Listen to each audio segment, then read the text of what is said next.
Direction of social reform. આજે સામાજિક સુધાર થતા હતા, સમાજની અંદર અમુક અમુક પ્રકારના સુધાર થતા હતા, સોશિયલ રિફોર્મ મુવમેન્ટ એવું બધું ચાલતું હતું. તો એની ડિરેક્શન દિશા કઈ કઈ હતી એ જોઈએ. The social reform movement were linked to the religious reform. સૌથી પહેલા આજે સોશિયલ રિફોર્મ જે છે ને એ રિલિજિયસ રિફોર્મ ધાર્મિક સુધારા સાથે જોડાયેલા હતા. એવું શા માટે હતું? કારણ કે સમાજની અંદર જે સુધારા કરવાના હતા ને, અથવા તો સુધારા ક્યારે કરવાના હોય? જ્યારે કંઈક ખામી હોય ત્યારે. તો ખામી કોની અંદર હતી? હકીકતમાં જે ખામી હતી ને એ ધર્મની અંદર જ હતી. ધર્મની અંદર અમુક પ્રકારના એવિલ કુરીતિઓ આવી ગઈ હતી, જેમ કે સતી પ્રથા, બાળકીને દૂધ પીતી કરવી, અથવા તો જે વિધવા પુનર્વિવાહ જે છે એ ન કરવા દેવા, બાળકીની નાની ઉંમરમાં તે લગ્ન કરી દેવા. હિન્દુ ધર્મની અંદર પણ હતી, મુસ્લિમ ધર્મની અંદર પણ હતી, પારસી ધર્મની અંદર, લગભગ બધા જ ધર્મની અંદર આ પ્રકારની વસ્તુ હતી. એટલે આપણે એવું કહી શકીએ કે જે સોશિયલ રિફોર્મ જે કરવાના હતા એનો પાયો હકીકતમાં ક્યાંથી નાખવાનો હતો? રિલિજિયસ રિફોર્મથી. પહેલા રિલિજિયસ રિફોર્મ કરીએ તો સોશિયલ રિફોર્મ જે છે એ થઈ શકતા હતા.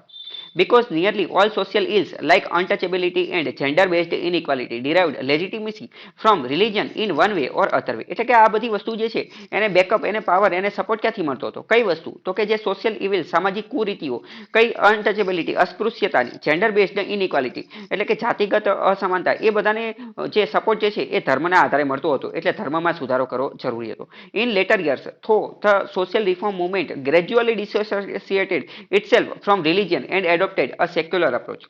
શરૂઆતની અંદર સોશિયલ રિફોર્મ કઈ રીતે શરૂ થયા હતા? તો પહેલા ધાર્મિક સુધારા જે છે શરૂ થયા. ધાર્મિક સુધારાના ભાગરૂપે જે છે એ સોશિયલ રિફોર્મ શરૂ થયા. પરંતુ પછી આગળ જતા ગ્રેજ્યુઅલી એટલે કે ધીમે ધીમે જે છે એ આ જે ધાર્મિક સુધારા જે સોશિયલ રિફોર્મ, સામાજિક સુધારા જે છે એ ધર્મથી અલગ થઈ ગયા, ધર્મથી સ્વતંત્ર થઈ ગયા, અને પછી એમને સેક્યુલર એટલે કે બિન સાંપ્રદાયિક જે છે એ પ્રકારની વસ્તુ જે છે અપનાવી લીધી. પરંતુ જ્યારે શરૂ થયા in the beginning, in the earlier stage, શરૂઆતના તબક્કાની અંદર એ ધર્મ સાથે જોડાયેલા હતા. આગળ જોઈએ. Earlier the reform movement had a rather narrow social base.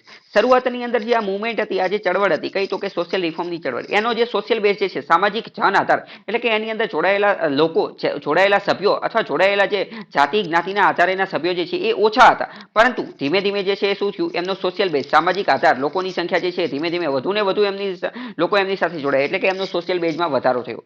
Bing limited to the upper and middle class. શરૂઆતની અંદર કોણ હતું? તો શરૂઆતની અંદર એના લોકો જે છે માત્ર અપર અને મિડલ ક્લાસના લોકો જ હતા. જ્યારે આગળ વાત કરીએ and upper caste who tried to balance their modernized views and the existing social condition, but later on the social reform movement penetrated the lower strata. પરંતુ ધીમે ધીમે જે છે એ જેમ જેમ આ સોશિયલ રિફોર્મ મુવમેન્ટ ચળવળ આગળ વધતી ગઈ તો લોઅર એટલે કે નીચલી જ્ઞાતિના લોકો જે છે, નીચલી સોસાયટીના લોકો જે છે એ પણ એની અંદર જોડાયા અને રિવોલ્યુશનાઇઝ, ક્રાંતિની શરૂઆતમાં જે છે એ એમને ફાળો આપ્યો. ટૂંકમાં શરૂઆતમાં કોણ હતા? તો કે અપર એન્ડ મિડલ ક્લાસ લોકોએ શરૂ કરેલી હતી, અને પછી આગળ જતા જે છે એ જે લોઅર ક્લાસના લોકો હતા એ પણ એની અંદર આવેલા હતા. In the beginning organisation. શરૂઆતમાં કેવા સંગઠનો બનાવવામાં આવેલા હતા? તો કે સોશિયલ કોન્ફરન્સ નામનું એક સંગઠન બનાવેલું હતું, સર્વન્ટ ઓફ ઇન્ડિયા સોસાયટી નામનું સંગઠન બનાવેલું હતું, ક્રિશ્ચિયન મિશનરી. શરૂઆતની અંદર કયા કયા સંગઠનને એ બધું બનેલું હતું એ કીધેલું છે, બરાબર, કે સર્વન્ટ ઓફ ઇન્ડિયા અને સોશિયલ કોન્ફરન્સને.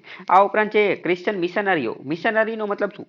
મિશનરીનો મતલબ કે સાધુ સંતો કે જે ગામે ગામ ફરી અને જે છે એ ધર્મનો પ્રચાર કરતા હોય એ, બરાબર. અને એકદમ ગુજરાતીમાં કેવું હોય તો ખ્રિસ્તી પાદરીઓ, પાદરી લોકો જે છે આવેલા હતા, એમને પણ ભારતની અંદર સોશિયલ રિફોર્મ, સામાજિક સુધારા કરવાનું કાર્ય જે છે એ કરેલું હતું. અને વિથ મેની ઇનલાઇટન્ડ ઇન્ડિવિડ્યુઅલ્સ. અને આ લોકો જે છે એમને અમુક લોકોનો સહારો પણ લીધેલો હતો. ભારતની અંદર પણ અમુક જે સારા લોકો હતા, ભણેલા ગણેલા લોકો હતા, બુદ્ધિજીવી હતા, એનો સહારો સાથ લીધેલો હતો. In later years, especially with the onset of the 20th century, 20મી સદીની આજુબાજુમાં the national movement provided the leadership and organization for social reform.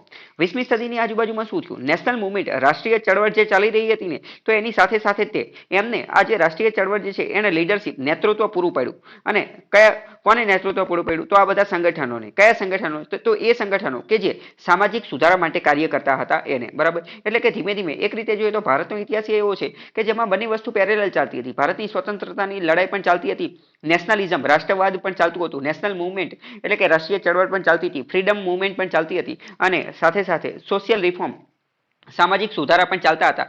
Social reform, સામાજિક સુધારા, રિલિજિયસ રિફોર્મ, ધાર્મિક સુધારા, અને જે ભક્તિ મુવમેન્ટ, ભક્તિ ચળવળને આ બધી જ વસ્તુ જે છે એ એક સાથે ચાલતી હતી. ઓકે, ખ્યાલ આવ્યો? હવે આપણે જોઈએ કે ક્વેશ્ચન જે છે એ શું કહે છે. તો ક્વેશ્ચન 25મા નંબરનો જોઈએ. હા, પેલું બે વિધાન આપેલા છે અને કરેક્ટ એટલે કે સાચું પૂછેલું છે કે ધીસ વર સેક્યુલર. પહેલા તો કોની બાબતે, તો કે સોશિયલ રિફોર્મ મુવમેન્ટની બાબતે જે છે વિધાન તપાસ કરવાના છે કે this were secular in their approach from the beginning, કે શરૂઆતથી ત્યાં જે છે સોશિયલ રિફોર્મ એ સેક્યુલર બિન સાંપ્રદાયિક હતા. તો પહેલું વિધાન ખોટું છે, કારણ કે શરૂઆતમાં તો એ રિલિજિયસ રિફોર્મ હતા, ધાર્મિક સુધારા હતા. શરૂઆતમાં તાત્કાલિક જ કઈ સેક્યુલર નતા. સેક્યુલર તો એ પાછળથી બનેલા હતા. પહેલું ખોટું છે. They always had a narrow social base, being limited to the upper and middle classes. આ તો બરાબર. બીજું વિધાન જે છે એ એક રીતે આપણું સાચું કહી શકીએ. શરૂઆતની અંદર જે છે એવું હતું, શરૂઆતની અંદર, પરંતુ અહીંયા તો ઓલવેઝ કીધું છે. they always had, હંમેશા કઈ એમનો નેરો બેઝ નતો. શરૂઆતની અંદર એમનો નેરો બેઝ હતો, નેરો સોશિયલ, પરંતુ ધીમે ધીમે તો એ વધી ગયો હતો. એટલે second statement will also B incorrect. બંને ખોટા. તો આન્સર કરેક્ટ પૂછેલું છે, તો આન્સર શું આવશે? ડી, એક પણ નહીં. ઓકે, આગળનો ટોપિક જે છે એ ભારતની અંદર પ્રેસ એટલે કે જે પ્રેસ આપણે જેને કે ન્યૂઝપેપરનો એ બધાનો કઈ રીતે ડેવલપમેન્ટ, એનો કઈ રીતે વિકાસ થયો એ આપણે જોવાની કોશિશ કરીએ. બરાબર, કે development of Indian press. Indian press ઉપરથી ઘણા બધા પ્રશ્ન જે છે પૂછાતા હોય છે. કઈ રીતે પ્રશ્ન પૂછાય? પ્રિલિમ્સની અંદર તો એકદમ સાદા પ્રશ્ન પૂછાય કે આ છાપું કોણે શરૂ કરેલું હતું, આ વર્તમાનપત્ર અથવા આ સામયિક અથવા આ મેગેઝિન કોણે શરૂ કરેલું. પરંતુ મેન્સની અંદર ઘણી બધી વાર એકવાર પ્રશ્ન પૂછાઈ ગયો હતો જીપીએસસી ક્લાસ 1-2 ની અંદર. કયો? કે ભારતની અંદર રાષ્ટ્રવાદ જે છે એ ફેલાવવામાં અથવા રાષ્ટ્રવાદને મજબૂત કરવામાં અથવા તો રાષ્ટ્રવાદ નામની વસ્તુ જે છે એ લોકોની અંદર ફેલાવવા માટે ઇન્ડિયન પ્રેસ, ભારતીય ન્યૂઝપેપર, વર્તમાનપત્રોએ કઈ રીતની રોલ, કયા રીતની ભૂમિકા જે છે એ અદા કરેલી હતી, એ ક્વેશ્ચન જે છે પૂછાઈ ગયેલું. તો એનું એનાલિસિસ જે છે તમને ખ્યાલ હોવો જોઈએ. એક વસ્તુ તમે સમજો, 1857 ની ક્રાંતિ થયેલી હતી. બરાબર, 1857 ની જે ક્રાંતિ થયેલી હતી, બરાબર, અથવા બળવો થયેલો હતો કે બધા આપણે અંગ્રેજોને હાંકી કાઢવા માટે, એમને બહાર કાઢવા માટે એમની સામે યુદ્ધ જેવો માહોલ ઉભો કરેલો હતો. પરંતુ 1857 બળવાની અંદર નેશનલિઝમ, રાષ્ટ્રવાદ જોવા નતો મળતો. રાષ્ટ્રવાદનો મતલબ શું? રાષ્ટ્રવાદ જોવા નતો મળતો એવું એ વાત છે, પરંતુ રાષ્ટ્રવાદનો મતલબ શું? રાષ્ટ્રવાદનો મતલબ એમ કે આપણે બધા એક ભારતીય છીએ એ પ્રકારની વસ્તુ. તો 1857 જે લોકો લડવાવાળા હતા એ પછી ભલે રાજા હોય, એ ભલે પછી રાણી હોય, કે પછી નોર્મલ વ્યક્તિ હોય, મિડલ ક્લાસનો હોય, લોઅર ક્લાસનો હોય, કોઈ પણ વ્યક્તિ હોય, એ બધા વ્યક્તિ પોતાના સ્વાર્થ માટે લડતા હતા. અથવા તો કોઈ પણ વ્યક્તિ ભારત માટે નતું લડતું, બધા પોતપોતાના માટે લડતા હતા. ફોર એક્ઝામ્પલ સમજો કે રાણી લક્ષ્મીબાઈ લડતા હતા, તો લક્ષ્મીબાઈને ભારત આરે કોઈ લેવા દેવા નતા. એમને ખાલી એમનું ઝાંસી જે છે એની માટે લડતા હતા. બરાબર, જગદીશપુરના કુંવર હતા. બરાબર, જગદીશપુરના એક કુંવર હતા, તો એ પણ એમની માટે લડતા હતા. બરાબર, પછી આ નાના સાહેબ પેશવાને આ બધા મતલબ કે પોતપોતાની ટેરિટરી, પોતપોતાના, યસ, જે અખંડ ભારતની જે આપણે વાત, અખંડ ભારતનું સ્વપ્ન કે જે રાષ્ટ્રવાદ હોવું જોઈએ ને એવું હોતું નહીં. અંગ્રેજોની અંદર કેવું હતું કે એમની અંદર ગૌરવ હતું કે એ બ્રિટનના નિવાસી છે, અથવા તો એ અંગ્રેજો છે, અથવા તો એ વ્હાઇટ છે, અથવા તો એ યુરોપિયન છે, તો એમને એવું ગૌરવ હતું. પરંતુ ભારતની અંદર તો દરેક વ્યક્તિને ગૌરવ હતું, પરંતુ પોતાની ટેરિટરીનું, પોતાની જમીનનું, પોતાના વિસ્તારનું. બરાબર, તો એ પ્રકારની વસ્તુ હતી. તો પ્રશ્ન એવો પૂછાઈ ગયો કે આ ઇન્ડિયન પ્રેસ જે છે ને એને નેશનલિઝમને ફેલાવવામાં કઈ રીતે જે છે એ ભૂમિકા અદા કરી. તો પહેલા વાત કરીએ કે 1857 શું હતું? નેશનલિઝમની કમી હતી, એબ્સન્સ. ઝીરો હતો એવું ન કહી શકીએ, ઝીરો નતો, હતો તો ખરા જ તે. નેશનલિઝમ તો 1857 હતો જ, but it was not a zero. પરંતુ ત્યારે જે છે નેશનલિઝમની શરૂઆત થઈ 1857 ની અંદર. પછી બધાને ખબર પડી કે હવે તો આપણે નેશનલિઝમ, રાષ્ટ્રવાદ જે છે એનો ફેલાવો કરવો પડશે. ત્યારે એનો પાયો નખાણો એવું કહી શકાય. ત્યારે એનો પાયો નખાણો અને ધીમે ધીમે એની ઉપર બહુ ખૂબ મજબૂત બિલ્ડિંગ બની આગળ જતા. 1857 પછી જે છે એ શરૂઆત થઈ. તો હવે ઇન્ડિયન પ્રેસ શું હતો એ સમજીએ કે many newspaper emerged during this years under distinguish and fearless journalist. This includes, ઘણા બધા જે છે એ ન્યૂઝપેપર ને એ બધું શરૂ થયેલું હતું. અને ન્યૂઝપેપર પણ એ સમયે જે શરૂ કરવા તો પત્રકાર બનવું પડે, અને એ પણ એક એની માટે ફિયરલેસ વ્યક્તિ હોવું જરૂરી છે, ડર વિહીન વ્યક્તિ હોવું જરૂરી છે. કારણ કે સરકારની વિરોધમાં કોઈ પણ વસ્તુ લખવી તો એ ખૂબ બહાદુરી ભર્યું કાર્ય છે. કઈ રીતે બહાદુરી ભર્યું કાર્ય છે? અત્યારે આપણે જોઈએ, અત્યારે આપણે 2021 ની અંદર ઉભા છીએ, તો અત્યારે પણ આપણે ઘણી બધી વાર જોઈએ છીએ કે પત્રકાર લોકો જે છે એની જે છે એ ક્રૂરતાપૂર્ણ હત્યા કરી દેવામાં આવે છે. જેમ કે જમાલ કશોગી નામનો એક પત્રકાર હતો. બરાબર, સાઉદી અરેબિયાનો પત્રકાર હતો. તો એની જે છે સરેઆમ જે છે એ બધા લોકોની સામે એની હત્યા કરી નાખવામાં આવેલી, અને એ ઘણું બધું બચીને ફરતો હતો. તેમ છતાં પણ ખાલી 2 મિનિટ માટે એક બેંકની અંદર અથવા કોઈ ઓફિસની અંદર ગયો તો એટલી વારની અંદર એની હત્યા થઈ ગઈ. બરાબર, ભારતની અંદર પણ ઘણી બધી વાર આપણે જોઈએ છીએ. મતલબ કે શું વસ્તુ છે કે કોઈ પણ વ્યક્તિ જો સરકારની વિરોધમાં બહુ જાજુ જે છે બોલ કરે તો એની જીવને પણ જે છે ખતરો રહેતો છે. એટલે કે આ જર્નલિસ્ટ, પત્રકાર એ કઈ નાની સૂની વાત નથી, એ ખતરાવાળું કામ છે અને બહાદુરીવાળું કાર્ય છે, બહાદુર હોવી. અને અત્યારે તો આપણે લોકશાહીમાં છીએ, તેમ છતાં પણ આટલો ખતરો છે. તો ત્યારની વાત કરીએ તો ત્યારે તો ભારત ગુલામ હતું, ત્યારે તો ભારત અંગ્રેજોને, તો એ સમયે આપણે અંગ્રેજોની પોલિસી, અંગ્રેજોની નીતિઓ, અંગ્રેજોના જે કદમો, અંગ્રેજોના જે ફંક્શન કાર્યોની વિરોધમાં લખવું તો એ બહુ મહત્વની વસ્તુ કહેવાય. તો ન્યૂઝપેપર કયા કયા હતા એ જોઈએ. સૌથી પહેલા તો ધ હિન્દુ, જે અત્યારે પણ આપણે વાંચતા હોઈએ છીએ. ધ હિન્દુ એ કોણે બનાવેલું હતું? તો કે સુબ્રમણ્યમ સ્વામી જે છે, સુબ્રમણ્યમ સ્વામી એમને બનાવેલું હતું. અને સ્વદેશ મિત્ર જે છે, સ્વદેશ મિત્ર અને ધ હિન્દુ એ બંને આ સુબ્રમણ્યમ અય્યર જે છે એ બંને બનાવેલા હતા. બરાબર. પછી ધ બેંગાલી નામનું એક ન્યૂઝપેપર જે છે એ ચલાવવામાં આવતું હતું. ધ બેંગાલી નામનું ન્યૂઝપેપર એ સુરેન્દ્રનાથ બેનર્જી ચલાવતા હતા. કોણ? Surendranath Banerjee. Voice of India એટલે કે ભારતનો અવાજ એ દાદાભાઈ નવરોજી જે છે એ ચલાવતા હતા. અમૃત બજાર પત્રિકા જે છે એ શિશિર કુમાર ઘોષ અને મોતીલાલ ઘોષ જે છે એ ચલાવતા હતા. ઇન્ડિયન મિરર જે છે એ એન સેન જે છે એ ચલાવતા હતા. બરાબર. કેસરી જે છે, બાલ ગંગાધર તિલક જે છે એ બે ન્યૂઝપેપર ચલાવતા હતા. મરાઠીની અંદર કેસરી ચલાવતા હતા અને મરાઠીની અંદર કેસરી ચલાવતા હતા અને ઇંગ્લિશની અંદર મરાઠી ચલાવતા હતા. ઇંગ્લિશની અંદર મરાઠી. સુધારક નામનું એક ન્યૂઝપેપર ગોપાલ કૃષ્ણ ગોખલે ચલાવતા હતા. હિન્દુસ્તાન એન્ડ એડવોકેટ એ જે છે એ જેપી વર્મા જે છે એ ચલાવતા હતા. બરાબર. તો અમુક ન્યૂઝપેપર જે છે એ આપેલા છે. સૌથી પહેલો ભારતનું ન્યૂઝપેપર જે છે એ કયું હતું? તો સૌથી પહેલું ન્યૂઝપેપર જે છે એ બેંગાલ ગેઝેટ હતું. કયું? બેંગાલ ગેઝેટ. એ કોણે બનાવેલું હતું? તો એ જેમ્સ ઓગસ્ટ હિક્કીએ બનાવેલું હતું. James August Hicky. James August Hicky જે છે એ અંગ્રેજ જ હતો. અંગ્રેજ હતો. બરાબર. એક રીતે એ જે જેમ્સ ઓગસ્ટ હિક્કી જે છે ને એનું કાર્ય અત્યારના વિસલ બ્લોઅર જેવું હતું. વિસલ બ્લોઅર નો મતલબ, વિસલ બ્લોઅર કીવર્ડ ઉપરથી તમે સમજી ગયા છો. વિસલ બ્લોઅર જેવું એનો મતલબ શું કે એ સમયે 1773 ની આજુબાજુમાં બેંગોલ ગેઝેટ છે લોન્ચ થયેલું હતું. તો એ સમયે એ બ્રિટિશ સરકારની અંદર જ કામ કરતો હતો અને એની અંદર કામ કરતો હતો એટલે એને ખબર પડી ગઈ હતી કે આની અંદર કયા કયા લૂપ હોલ છે, કઈ કઈ ખામીઓ છે. સરકાર જે છે, બ્રિટિશ સરકાર કઈ રીતે લોકોનું એક્સપ્લોઇટેશન, શોષણ કરે છે, કઈ રીતે ફંડ્સ, પૈસાનો દુરુપયોગ કરે છે. તો આ બધી વસ્તુ એને ખબર હતી અને એ જ બધી વસ્તુ જે છે એ બેંગોલ ગેઝેટની અંદર, બંગાળ ગેઝેટની અંદર છાપવાનું શરૂ કર્યું. પ્રથમ ન્યૂઝપેપર ચલાવ્યું. પરંતુ થોડાક જ સમયની અંદર સરકારે એને બેન કરી દીધું, પ્રતિબંધ મૂકી દીધો. કેમ પ્રતિબંધ મૂકી દીધો એ આપણે ઓટોમેટિક જ કહી શકીએ. અત્યાર સુધી જેટલી વાત કરી એની ઉપરથી ખબર પડી જવી જોઈએ. કારણ કે એ સરકારની બુરાઈઓ અથવા સરકારની ખામી જે છે એ ઉજાગર કરતો હતો. એટલે ઓકે, ખ્યાલ આવ્યો? હવે આપણે આની ઉપરથી જે છે એ ક્વેશ્ચન સોલ્વ કરવાની કોશિશ કરીએ કે ક્વેશ્ચન શું કહે છે.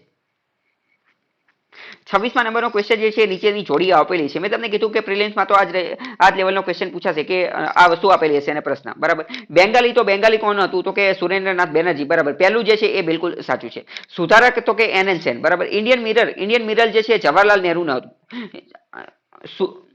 યસ, સુધારક જે છે એ પણ એન સેન નું ન હતું. બરાબર. સુધારક કોનું હતું? એ પણ ગોપાલ કૃષ્ણ ગોખલેનું હતું. બીજું પણ ખોટું છે. ઇન્ડિયન મિરર કોનું હતું? તો કે શિશિર કુમાર સેન નું હતું અને મોતીલાલ. યસ યસ, હા, ઇન્ડિયન મિરર જે છે, Indian mirror A N Sen નું હતું. Yes, right. તો આગળનો આપણો ટોપિક છે સ્વદેશી મુવમેન્ટ. સ્વદેશી મુવમેન્ટ એટલે કે સ્વદેશી ચળવળ. મુવમેન્ટ એટલે ચળવળ. સ્વદેશી મુવમેન્ટ પહેલા તો ક્યારે થયેલી હતી? જો મોડર્ન હિસ્ટ્રીની અંદર જે છે એ તમારે સાલ યાદ રાખવી ખૂબ જરૂરી છે, અથવા તો ટાઈમલાઈન યાદ રાખવી ખૂબ જરૂરી છે. ક્યારે થયેલું હતું? તો સ્વદેશી મુવમેન્ટ ક્યારે થયેલી હતી તમને ખબર છે? યસ, સ્વદેશી મુવમેન્ટ જે છે 1905 માં થયેલી હતી. શા માટે થયેલી હતી? તો કે બંગાળના જે ભાગલા થયેલા હતા તો એના વિરોધમાં જે છે એ બંગાળી લોકોએ સ્વદેશી મુવમેન્ટ લોન્ચ કરી અને એમ કીધું કે અમે જે છે એ અંગ્રેજી વસ્તુઓનો બહિષ્કાર કરીએ છીએ, બોયકોટ કરીએ છીએ. અત્યારે પણ આપણે ઘણી બધી વાર કરતા હોય, કોઈ પણ વસ્તુનો બોયકોટ કરી દેતો હોય. બરાબર. વોટ્સએપનો બોયકોટ કરીએ. હમણાં થોડા સમય પહેલા આ ગલવાન વેલીની અંદર બધી લપ ચાલતી હતી તો આપણે બધી ચાઇનીઝ પ્રોડક્ટનો જે છે બોયકોટ કરી દીધો હતો. અત્યારે એ કરીએ છીએ તો એ સમયે પણ એવું ભારતવાળાએ નક્કી કર્યું, ખાસ કરીને બંગાળવાળાએ, કે આપણે સ્વદેશી વસ્તુઓનો બોયકોટ કરીએ. સ્વદેશી વસ્તુઓમાં કોનો બોયકોટ કરશે? તો કે જે વિદેશી કાપડ જે છે, સોરી, સ્વદેશી નહીં પરંતુ વિદેશી વસ્તુઓનો બોયકોટ કરીએ. કોનો? વિદેશી વસ્તુઓ જે છે એનો બહિષ્કાર કરી દઈએ. વિદેશી કાપડ આવતું હોય એની હોળી સળગાવવામાં આવી. પછી વિદેશી સ્કૂલમાં ભણવાનું નહીં. પછી વિદેશી ચંપલ હોય તો એ ચંપલ પહેરવાના નહીં. વિદેશી જે લોકો જે છે એની સાથે વ્યવહાર રાખવાનો નહીં. તો આવી બધી વસ્તુ જે છે શરૂ કરી અને એની બદલે શું કર્યું? એની બદલે સ્વદેશીને પ્રોત્સાહન આપ્યું. હવે માની લો કે વિદેશી કાપડ જે છે એ નહીં પહેરવાનું, તો પહેરવાનું શું? તો સ્વદેશી કાપડ જે વણકર દ્વારા બનાવવામાં આવેલું હોય, ભારતની અંદર બનેલું હોય, ઇન્ડિજિનિયસ સ્વદેશી બનેલું હોય, એનો ઉપયોગ કરવાનો. અને આ જે મુવમેન્ટ, આ ચળવળ જે છે એ ખૂબ જ મહત્વની હતી અને ખૂબ આના કારણે અંગ્રેજોને ઘણો બધો લોસ ગયો હતો. અને મેં તમને કીધું હતું આની પહેલા કે અંગ્રેજોને લોસ થશે એ ક્યારેય નહીં ગમે. મેં તમને પહેલા જ કીધું હતું, અંગ્રેજોને તમે હંમેશા એક વેપારી તરીકે અને પૈસાની દ્રષ્ટિએ જે છે સમજવાની કોશિશ કરો. તો સ્વદેશી મુવમેન્ટમાં એમને ઘણો બધો લોસ ગયેલો હતો. એટલે સમજો કે તો આ અંગ્રેજો જે છે એ જે બધા રિવોલ્યુશનરી ક્રાંતિકારી લોકો અથવા જે ચળવળ કરવાવાળા જે છે એની વાત માની જ લેશે. કેમ? કારણ કે અંગ્રેજોને આટલું બધું નુકસાન જે છે એ પોસાશે નહીં. તો 7 ઓગસ્ટ 1905 ના રોજ જે છે કે સ્વદેશી અને બોયકોટ મુવમેન્ટ જે છે શરૂ થઈ હતી. કોની માટે? તો કે આ ભાગલા પાડેલા હતા બંગાળના, એની માટે જે છે શરૂ થયેલી હતી. બંગાળના ભાગલાના વિરોધની માટે. On that day a massive demonstration against the partition of was organised in the town hall. કલકત્તાના ટાઉન હોલની અંદર જે છે એ પ્રોટેસ્ટ એટલે કે ડેમોન્સ્ટ્રેશનનો મતલબ શું થાય કે વિરોધ કરવા માટે લોકો જે છે ત્યાં પહોંચી ગયા હતા અને જે સરઘસ ને એવું બધું કાઢવામાં આવેલું હતું. ઇટ્સ મોસ્ટ પ્રોમિનન્ટ લીડર, આના મુખ્ય નેતા કોણ હતા? શરૂઆતના તબક્કાની અંદર મોડરેટ લીડર હતા. આની પહેલા પણ આપણે આ સેમ વાત થઈ ગયેલી છે કે શરૂઆતમાં આના નેતાઓ કોણ હતા? તો શરૂઆતમાં આના નેતાઓ જે છે એ મોડરેટ લીડર હતા, જેમ કે સુરેન્દ્રનાથ બેનર્જી અને કૃષ્ણકુમાર મિત્ર, કે એમ મિત્ર. પરંતુ પછી આગળ જતા જે છે એ મિલિટન્ટ એટલે કે હિંસક પ્રવૃત્તિ ધરાવવાવાળા વ્યક્તિ અને રિવોલ્યુશનરી નેશનાલિસ્ટ ની વિચારધારા ધરાવતાવાળા લોકો જે છે એમને આનું લીડરશિપ લઈ લીધું. શરૂઆતમાં મોડરેટ હતા, પછી એક્સ્ટ્રીમિસ્ટ થઈ ગયા. Both the moderate and militant nationalist cooperated during the movement, અને આ બંને લોકોએ એકબીજાનો સહયોગ પણ કરેલો હતો સંપૂર્ણ ચળવળ દરમિયાન. આ રિમાર્કેબલ એસ્પેક્ટ ઓફ ધ સ્વદેશી agitation was the active participation of women. આની પહેલા પણ વી હેડ ડિસ્કસ્ડ કે સ્વદેશીનું કોઈ અત્યંત મહત્વનું પાસું હોય તો એ હતું કે વિશાળ પ્રમાણની અંદર જે છે એ મહિલાઓએ ભાગ લીધેલો હતો. મહિલાઓ જે છે એ ખુદ દારૂના પીઠા ઉપર જતી હતી, વિદેશી દારૂના પીઠા ઉપર જતી હતી અને ત્યાં જે છે એ પિકેટિંગ કરતી હતી. પ્રશ્ન થાય કે પિકેટિંગ એટલે શું? પિકેટિંગ એટલે શું? તો કે માની લો કે કોઈ પણ વ્યક્તિ વિદેશી દારૂ ખરીદવા આવે છે તો એ વ્યક્તિને સમજાવવાનો કે ના ના અહીંયા તમે ખરીદશો નહીં, નાનેથી આ થઈને ઓલું થઈને પેલું થઈને, એવી રીતે. ઘણી બધી વાર જે છે કદાચ તમે ફેસબુકમાં અથવા ઇન્સ્ટાગ્રામમાં કોઈ એવો ફોટો જોયેલો હોય કે ઘણી બધી વાર કેવું થતું હોય કે કોઈ કંપની છે, બરાબર, ફોર એક્ઝામ્પલ સમજો કે ટ્રક બનાવતી કંપની છે, તો ટ્રક બનાવતી કંપની હોય ને એની બારે તે કોઈ એક ફોટો એવો આવેલો હોય કે એ ટ્રક બનાવતી કંપની હોય તો એની બારે જે છે એ એક જણો એ ટ્રક લઈને બેઠો હોય અથવા ઉભો હોય અને એ ટ્રકની ઉપર બોર્ડ મારેલું હોય કે આ જગ્યાએથી આ ટ્રક ક્યારેય ખરીદશો નહીં, મારે અત્યાર સુધીમાં ઘણું બધું નુકસાન થઈ ગયું છે. તો હવે લોકો આ પ્રકારનું ખોટું માર્કેટિંગ જોવે અથવા તો આ પ્રકારનું નેગેટિવ માર્કેટિંગ જોઈએ તો લોકોના જનમાનસની અંદર, મગજની અંદર માનસિક અસર એવી થાય કે બરાબર, હા ભાઈ આને ટ્રક લીધેલો અને હવે આ હેરાન થાય છે તો હવે આપણે લેવાય નહીં. તો એવી જ રીતની વસ્તુ પિકેટિંગની અંદર એવું છે, મહિલાઓ જે છે એ જે લોકો જે છે આ ખરીદવા આવતા હોય એ બધાને જે છે સમજાવતી હતી કે ના ના આ ખરીદાય નહીં, આનેથી આવું થાય ને ઓલું થાય, બરાબર. તો એ picketing. The traditionally home-centered women of the urban middle classes joined procession and picketing. બરાબર, પિકેટિંગ નો અંદર ભાગ લીધેલો હતો. મહિલાઓનું પહેલા મુખ્ય કાર્ય શું હતું? હોમ સેન્ટર, એટલે કે ઘરની અંદર ને અંદર જ રહેવાનું, ઘરની ચાર દિવાલમાં પુરાઈને રહેવાનું. એ પ્રકારની જૂની માનસિકતા હતી એને દૂર કરવાની કોશિશ કરવામાં આવેલી હતી. વર્કર લોકો જે છે એમને પણ આની અંદર પાર્ટિસિપેટ કરેલો હતો, ભાગ લીધેલો હતો. અને પોલિટિકલ ઇસ્યુની અંદર, રાજનીતિક બાબતોની અંદર વર્કર લોકો જે છે, મજદૂર લોકો જે છે એ પણ સક્રિય થઈ ગયા હતા. એ અતિ મહત્વનું કાર્ય છે. કેમ? કારણ કે અત્યારની આપણે વાત કરીએ તો કોઈ પણ મજદૂર જે છે, મજદૂર એને તમે પૂછો કે તું કોને વોટ દેવાનો છે તો એને ખબર ન હોય કે કોણ એમપી છે, કોણ એમએલએ છે, કોણ ઉભું રહ્યું છે, કોણ વડાપ્રધાન છે. આ કદાચ વડાપ્રધાનનું નામ તો ખબર હોય કારણ કે બધી જગ્યાએ ફોટો હોય છે, પરંતુ બીજા બધા લોકો જે છે એના નામ ખબર હોય એ જરૂરી નથી. વર્કર લોકો જે છે એ મત આપે તે અત્યારે આપે નો આપે કઈ કહી ન શકાય, બરાબર. કારણ કે એવું વિચારે કે મત આપવા જઈશ કરતા તો 200 રૂપિયાનું મારું રોજ જે છે એ પડશે, બરાબર. તો એ પણ એક સમસ્યા જે છે એ ઉદ્ભવી જાય. પરંતુ એ સમયે વર્કર લોકો જે છે એમને એક્ટિવ પાર્ટિસિપેશન એટલે કે એમને પણ સક્રિય ભાગીદારી ભજવેલી હતી અને આની અંદર ભાગ લીધેલો હતો. કોની અંદર? પોલિટિકલ ઇસ્યુની અંદર, રાજનીતિક બાબતોની. એ સારી વસ્તુ કે એ લોકોએ સ્ટ્રાઇક એટલે કે હડતાલો પાડેલી હતી સરકારની વિરુદ્ધમાં, ખાસ કરીને ગવર્મેન્ટ પ્રેસની અંદર, રેલવેની અંદર અને તો જ્યોટ ઇન્ડસ્ટ્રી એટલે શું? તો કે શણ ઉદ્યોગ. આપણે જે સણિયા જેના વાપરતા હોઈએ, બરાબર, પગ લૂછણી, આ તો એ શણ ઉદ્યોગ ક્યાં વિકસેલો હતો? તો આપણને ખબર જ છે કે સૌથી વધુ શણ જે છે એ બાંગ્લાદેશની અંદર અને વેસ્ટ બેંગોલ, પશ્ચિમ બંગાળના વિસ્તારની અંદર થાય છે અને બંગાળની અંદર તો આ સૌથી વધુ સક્રિય હતી. તો બંગાળ આ જે જ્યુટ ઇન્ડસ્ટ્રીની અંદર જે કામ કરવાવાળા મજૂરો જે છે એમને સ્ટ્રાઇક, હડતાલનો એનો ઉપયોગ કરેલો હતો. There were attempts to form trade unions, અને એક એવી કોશિશ પણ કરવામાં આવેલી હતી કે ટ્રેડ યુનિયન બનાવવામાં આવે. ટ્રેડ યુનિયનનો મતલબ શું? વેપારી સંગઠનો, વેપાર લોકોનું પોતાનું રિક્ષાવાળા હોય તો એમનું બધાનું સંગઠન હોય, બરાબર. ગાડીઓ ચલાવવાવાળા ડ્રાઈવર હોય એ બધાનું સંગઠન હોય. અત્યારે તો બધી જગ્યાએ બેંકવાળા હોય તો બેંક લોકોનું સંગઠન હોય, જીબીમાં કાર્ય કરતા હોય, પીજીવીસીએલમાં, એમજીવીસીએલમાં, તો એ બધાનું સંગઠન હોય. તો એવી રીતે આજે ટ્રેડ ઉદ્યોગોની અંદર કામ કરતા હોય તો એમનું પણ જે છે એ સંગઠન હોય છે, બરાબર. એમનું પણ સંગઠન હોય. તો એ સમયે પ્રથમ વખત ક્યારે 1905 ની અંદર પ્રથમ વખત જે છે ટ્રેડ યુનિયન એટલે કે આ વેપારી સંગઠનો બનાવવાની કોશિશ કરવામાં આવી, but not very much successful. પરંતુ તેઓ સફળ થયા નહીં, અસફળ રહ્યા. તો હકીકતમાં ભારતની અંદર પ્રથમ ટ્રેડ યુનિયન, પ્રથમ સંગઠન ક્યારે બન્યું ટ્રેડ એટલે કે વેપાર માટેનું? તો 1920 ની અંદર બન્યું. 1920 ની અંદર શું હતું? તો 1920 ની અંદર પણ સેમ આ જ પ્રકારની વસ્તુ હતી, સ્વદેશી ચળવળ જ હતી. પરંતુ ત્યારે હકીકતમાં એનું નામ હતું એનસીએમ, નોન કોઓપરેશન મુવમેન્ટ. તો ત્યારે જે છે આ એઆઈટીયુસી બની ગયું, એટલે કે all India trade union Congress. આ મોસ્ટ આઈએમપી છે, યાદ રાખી લો કે સૌ પ્રથમ જે છે એ આ ટ્રેડ યુનિયન ક્યારે બનાવવામાં આવ્યું? તો સૌ પ્રથમ ટ્રેડ યુનિયન જે છે 1920 ની અંદર બન્યું. 1905 ની અંદર શરૂઆત કોશિશ કરી પરંતુ નો બન્યું, એના 15 વર્ષ પછી બન્યું, બરાબર. હવે આટલી વસ્તુમાંથી આપણે જવાબ આપી શકશું કે ક્વેશ્ચન શું છે, તો એ જોઈએ.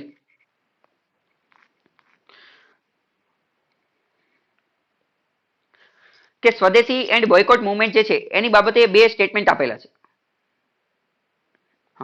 પહેલું સ્ટેટમેન્ટ શું છે કે formation of all India trade union was one of the successful outcome, કે ઓલ ઇન્ડિયા ટ્રેડ યુનિયન બનાવવામાં આવેલું હતું તો વિધાન ખોટું છે, કારણ કે તો 1920 ની અંદર બનેલું હતું અને ત્યારે તો એનસીએમ નોન કોઓપરેશન મુવમેન્ટ હતી. પહેલું વિધાન ખોટું છે. બીજું શું છે, Muslim did not participate in the movement, મુસ્લિમ લોકોએ જે છે એ આની અંદર ભાગ લીધો ન હતો. તો એવી કઈ વાત હતી નહીં, મુસ્લિમ લોકોએ પણ ભાગ લીધેલો હતો, બધા જ લોકો જે છે એને ભાગ લીધેલો.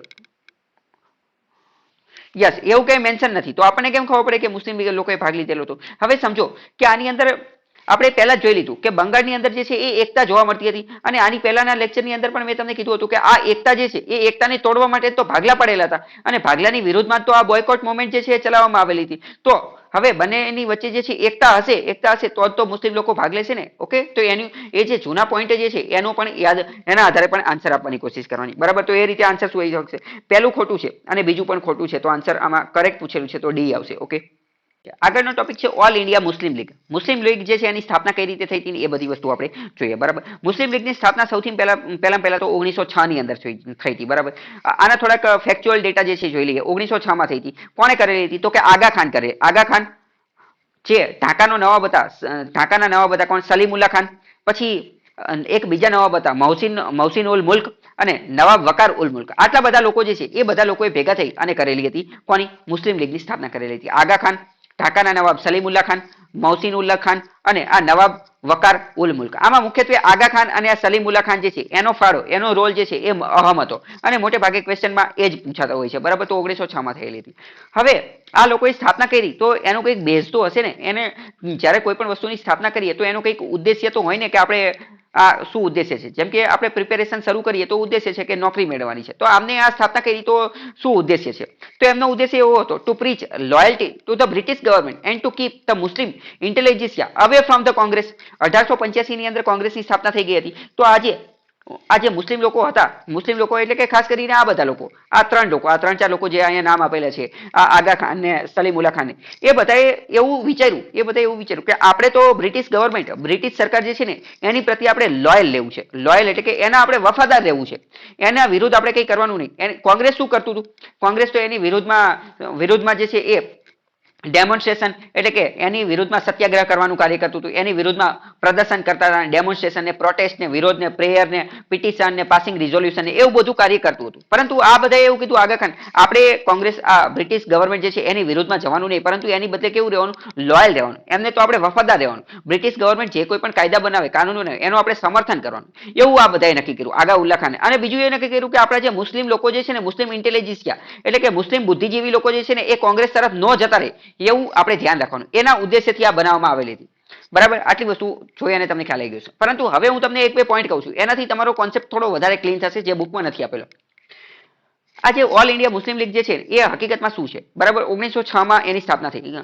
સમય જે છે એ યાદ રાખજો, સમયનું પણ એક ફેક્ટર રહેલું છે. 1885 ની અંદર જે છે એ કોંગ્રેસની સ્થાપના થયેલી હતી. કોંગ્રેસની સ્થાપના થયેલી ત્યારે મેં તમને કીધું હતું કે ત્યારે 1885 થી 1905 ની અંદર એના નેતા કોણ હતા, તો એના નેતા હતા મોડરેટ એટલે કે નરમ દળના લોકો. મેં તમને કીધું હતું નરમ દળથી અંગ્રેજ સરકારને, બ્રિટિશ સરકારને કોઈ વાંધો ન હતો. કેમ? કારણ કે મોડરેટનો મુખ્ય ઉદ્દેશ્ય શું હતો, પ્રોટેસ્ટ, પ્રેયર અને પાસિંગ રિઝોલ્યુશન. આટલા જ કાર્ય કરતા હતા, પ્રાર્થના કરતા હતા, જે લેખિતમાં બધી ફરિયાદ ને એવું બધું કરે. તો એનેથી અમને કઈ વાંધો નહોતો. પરંતુ 1905 માં જે છે સ્વદેશી મુવમેન્ટ થઈ, બોયકોટ મુવમેન્ટ થઈને આવું બધું થયું, સ્વદેશી ચળવળ. અને પછી ધીમે ધીમે 1905 પછી કોંગ્રેસની લગામ જે છે એ કોના હાથમાં આવી ગઈ, તો કોંગ્રેસની લગામ જે છે એ એક્સ્ટ્રીમિસ્ટના હાથમાં આવી ગઈ, મિલિટન્ટ રિવોલ્યુશનરીના હાથમાં આવી ગઈ. અને એ લોકોનું તો શું કહેવાનું થતું હતું કે અમે તો જે છે એ સ્વરાજ છીનવી અને લઈ લેશું. સ્વરાજ જે છે અમારો જન્મસિદ્ધ અધિકાર છે, અમે એને ખેંચી અને લઈ લેશું. અંગ્રેજો સામે આવી રીતે પ્રેયર, પ્રાર્થના, રિઝોલ્યુશન આવું બધું કઈ કરવાની જરૂર નથી. આપણે તાત્કાલિક મારધાડ, વાયોલન્સ, હિંસાનો એ બધાનો ઉપયોગ કરવાનો છે. તો હવે આ જે હિંસક ને એવું બધું કરતા હતા, તો એના કારણે અંગ્રેજોને એ ગમશે નહીં. મોડરેટ લોકોથી તો એ કોઈ પણ રીતે ડીલ કરી શકતા હતા, પરંતુ એક્સ્ટ્રીમિસ્ટ લોકો જે છે એનાથી ડીલ કરવામાં એમને થોડું જે છે એ મોંઘું પડતું હતું. બરાબર, થોડું મોંઘું પડતું હતું. તો આવા કેસની અંદર જે બ્રિટિશ ગવર્મેન્ટ, બ્રિટિશ સરકારે શું કરી, બ્રિટિશ સરકારે જે છે ને આ ત્રણ લોકો, આગા ખાન, સલીમુલ્લા ખાન અને આ બધા લોકો, આ બીજા બધા લોકો જે છે ને એ બધાને ફંડ આપ્યું, પૈસા આપ્યા અને કીધું કે તમે જે છે ને એ મુસ્લિમ લીગની સ્થાપના કરો. તમે શું કરો, મુસ્લિમ લીગની સ્થાપના કરો. તો હકીકતમાં મુસ્લિમ લીગની સ્થાપના જે છે ને એ અંગ્રેજોએ જ કરાવેલી હતી. શા માટે? કારણ કે કોંગ્રેસની અંદર પણ ફાટા પડી જાય અને જો હવે કોંગ્રેસની અંદર પણ ઘણા બધા મુસ્લિમ લોકો કાર્ય કરતા હશે તો એ પણ એકતાથી હિન્દુ મુસ્લિમની એકતા દ્વારા જે છે કાર્ય કરતા હશે, પરંતુ જો આની અલગથી સ્થાપના તો શું થશે કે આ બે અંદરો અંદર જ તે લડવાનું કાર્ય કરશે, બરાબર. અહીંથી ફરીથી ભાગલા પાડવા અને રાજકારણની નીતિ જે છે એ એમને શરૂ કરી. તો હકીકતમાં આ ઓલ ઇન્ડિયા મુસ્લિમ લીગ જે છે એ પણ કોનું બીજ હતું તો કે એ પણ અંગ્રેજોએ તે જે છે એની સ્થાપના કરાવડાવેલી હતી, બરાબર. હવે આપણે જોઈએ કે શું ક્વેશ્ચન છે.